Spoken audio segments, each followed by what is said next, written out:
What's going on YouTube? Got another video for you here today, and I just wanted to go over my fire and ice druid. So it is wolf and wyvern or dragon combo, and we just go ahead and use the wolf to freeze and the wyvern to delete bosses. You would have saw from the initial clips, the damage is absolutely insane.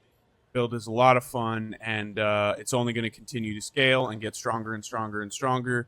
So I'm pretty excited to see as it gets into endgame. So we'll get into it pretty quick. I do have a Mobalytics, and I will link it down in the description. So this has everything you need. It's got, the support gems that we use.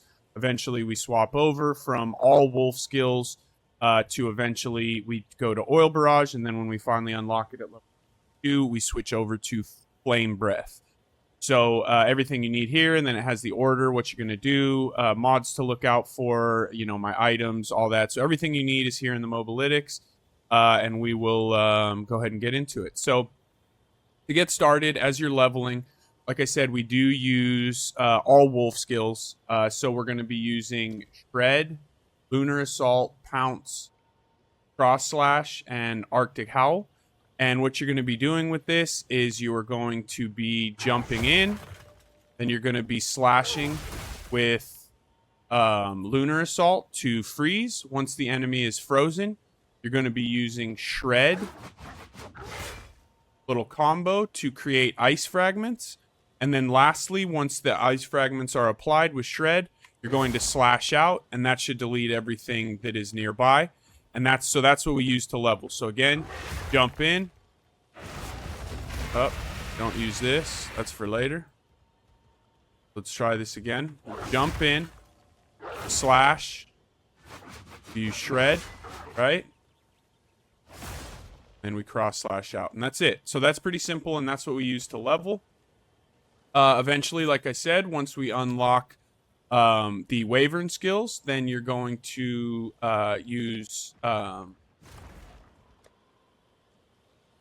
Barrage. So this will be the first one you get with gem level 9. And then lastly, once you get to 52, you'll take Flame Breath, and this is the big damage. But Oil Barrage feels good too. You'll notice a huge uptick in damage and then an even bigger uptick.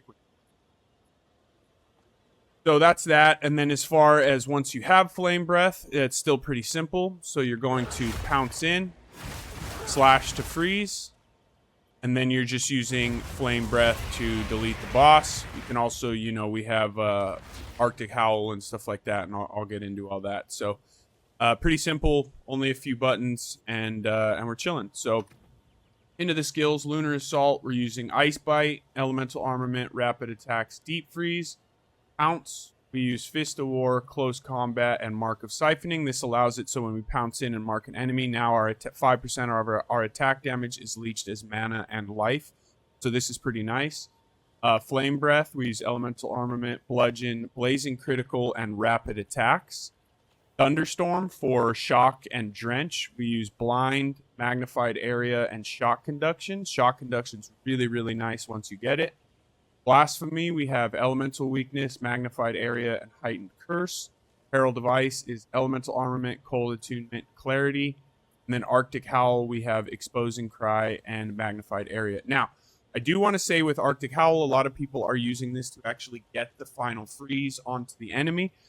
But what you're going to want to do is, as you can see, when you read the yellow, it says shapeshift into a werewolf and let out an icy howl that damages enemy and freezes primed enemies. If an enemy is frozen or a frozen enemy is hit, this skill empowers your attacks to add cold damage, right? So whether it's the one freezing or it's the one hitting a frozen enemy, it's going to empower attack. And the reason you want to use it after you have frozen and you actually want to freeze with Lunar Assault is we use Ice Bite, which gives us 30% of damage as cold when we freeze with this skill. So if you freeze with Alpha Howl, then you're not going to take advantage of Ice Bite. But if you freeze with Lunar Assault, get the bonus of Ice Bite, then use Arctic Howl, then you'll also empower your attacks because Arctic Howl is now hitting a frozen enemy. So you don't necessarily, for max damage, you don't want to freeze with Arctic Howl. You want to freeze so that you can, with Lunar Assault, so you can take advantage of Ice Bite. So just keep that in mind. Again, the damage is so crazy that it doesn't really matter. But, if you're fighting a tough boss or maybe you know, you haven't leveled up your weapon in a while or whatever the case is, you know, that little bit of extra damage help. So getting into the gear, my gear is pretty subpar. You know, we are level 70, so we still have some work to do. But, you know, we have just as much physical damage as we can get on our talisman. And then, you know, attack speed, crit hit chance, etc., is really, really nice here. I do like the Volt Fang talisman for the increased magnitude of shock, but you can use another base, you know, the additional rage or whatever, you know, you're interested in. But this is my favorite one that I've seen so far. And then as far as most of the gear, nothing special. It's all armor and energy shield. And then, you know, resistances, life, etc., all pretty standard stuff. Movement speed on the boots.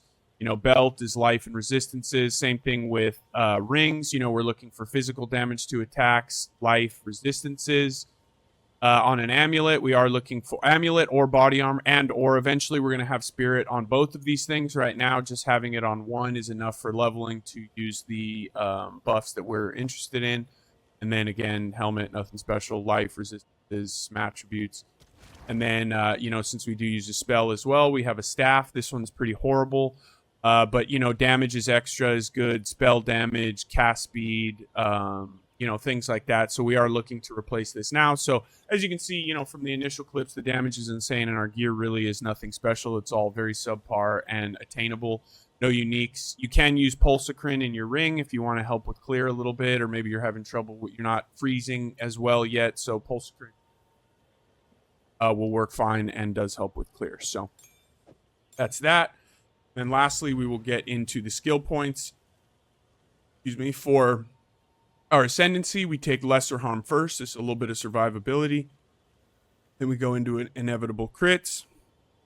Third, you take the unseen path to unlock some more of these passive nodes. And then lastly, we will take Align Fate just to automatically call in our spell. But this is the least beneficial. All these other ones are much better for us early, so this will be the fourth one. As far as the tree, this is kind of what you're looking at. What you're going to want to do is you're going to want to path all through this, you know, take your area of effect, all that kind of stuff. You can take the armor and energy shield if you want, not essential. I needed it and it felt good. I will eventually probably spec out of these and move these somewhere. But for now, it feels pretty good, so I'm going to leave it. What you're going to do is you're going to race straight to personal touch. You do not need to take viciousness until later. These two, you can if you want. I recommend just taking these three, then rushing straight up to bestial rage, so you can just get rage on hit. And then once you get to that, we are actually then going to start pathing down here, take all these, and then you're going to rush straight to Tribal Fury. This helps immensely with clear. Get that splash damage on strikes. And then you can kind of just start filling everything else out. Prism Guard, a Sigil of Ice, Sigil of Lightning, you know, all this stuff up here. And then, you know, we eventually push to the Elemental Wheel and all that kind of stuff. But again, you're going to rush straight to Personal Touch, Bestial Rage. Then you're going to come down here, take Swift Claw, Piercing Claw, Sharpened Claw. Once you've taken these, you're going to rush straight down to Tribal Fury and then fill out the rest accordingly. If you need some defenses, you have this. If you need some damage, you have basically everything else. So pretty cut and dry, nothing crazy. The build feels fantastic. I'm actually very pleased, very unique. There hasn't really been anything like this in Path of Exile yet. So this was a very cool one. GGG did a great job. If you have any questions, you know, leave them down below in the comments. If you have any tech that you found that you think might be dope here, let me know. And we'll leave it at that, guys. Again, go check the Mobalytics. You can kind of go through everything, and I appreciate you. Like, subscribe, comment, all that kind of stuff, and see you on the next one. Peace.